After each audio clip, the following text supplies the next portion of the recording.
हम सब ने कई तरह की सज़ाएं सुनी हैं और उन्हीं में से एक सज़ा आती है नरक की।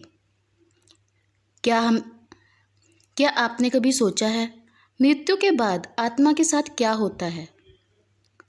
नरक कैसा होता है और आखिर इंसान नरक तक पहुंचता कैसे है?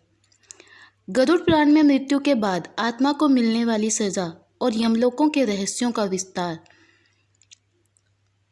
इस बात की पुष्टि करता है कि वहाँ पर किस तरह के भयानक दंड दिए जाते हैं। इसमें 16 ऐसे भयानक नरकों का उल्लेख मिलता है जहाँ इंसान को उसके पापों और कर्मों के अनुसार दंड दिया जाता है। कई बार जाने अनजाने में पाप हो जाते हैं, परंतु दंड तो सभी का मिलता है। कहीं आत्मा को आग में जलाया जाता है तो कहीं खोलते तेल में, और विषैले जीवों के बीच असहनीय यातनाएं झेलनी पड़ती हैं। जैसे सांप, बिच्छू ऐसे जहरीले जीव होते हैं जिनसे हम जीते जी तो बच सकते हैं, लेकिन मरने के बाद हमें सिर्फ हमारे पाप और पुण्य ही बचा सकते हैं। ये वर्णन केवल डराने के लिए नहीं है, बल्कि इंसान को धर्म और अच्छे कर्मों की सीख देने के लिए है। कहा जाता है कि जब किसी व्यक्ति की मृत्यु होती है तो उसकी आत्मा शरीर छोड़कर यमलोक की यात्रा पर निकल पड़ती है।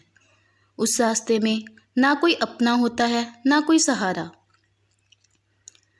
होते हैं, तो सिर्फ कर्म जो हमारे साथ चलते हैं।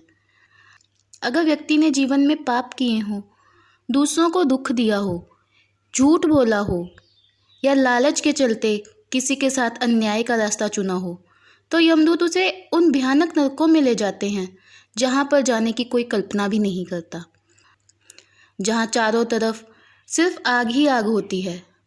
आत्मा जलती रहती है लेकिन मर नहीं सकती। दूसरे नरक में खोलते हुए तेल के बड़े बड़े कड़ाहे होते हैं जहाँ पापी आत्माओं को बार बार डुबोया जाता है।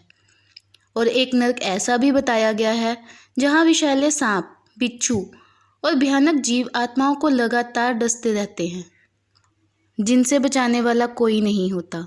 गरुड़ पुराण के अनुसार हर यातना उसी पाप का परिणाम होती है जो इंसान अपने जीवन में करके आया है।